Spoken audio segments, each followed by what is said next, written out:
Opella qui est en passe d'être cédé d'ailleurs à un fonds d'investissement américain. Et puis qu'il y a aussi 500 emplois qui sont en jeu dans 2 sites de production à Lisieux et à Compiègne.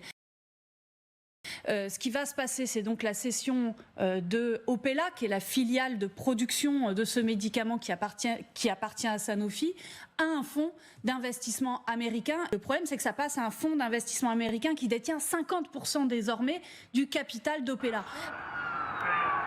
Les gens voyagent moins et n'ont plus besoin de valises. L'usine est revendue à un repreneur.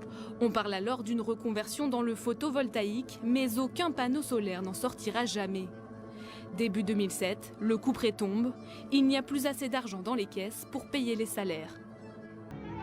Hors de question de se laisser faire pour les 200 salariés. Ils bloquent l'usine pendant près de 6 mois. Et puis qu'il y a aussi 500 emplois qui sont en jeu dans 2 sites de production à Lisieux et à Compiègne. Mais rien n'empêche la liquidation. Ils sont tous licenciés. Commence alors l'épopée des ex-Samsonites. C'est impressionnant quand même. Et on est en Amérique, quoi.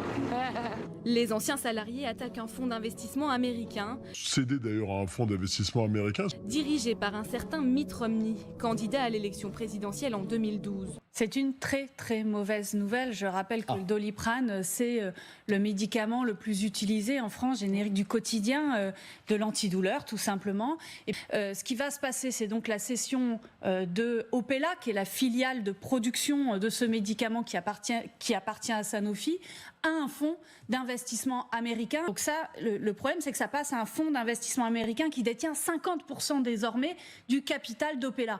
Alors je vais vous dire, l'entrée au capital de l'État à hauteur de 1%, c'est extrêmement insuffisant. Ça ne permettra évidemment pas le contrôle des décisions prises sur la production du Doliprane. Et il y a des risques de délocalisation de la production. On l'a connu auparavant dans des cas similaires, et le risque de suppression d'emplois.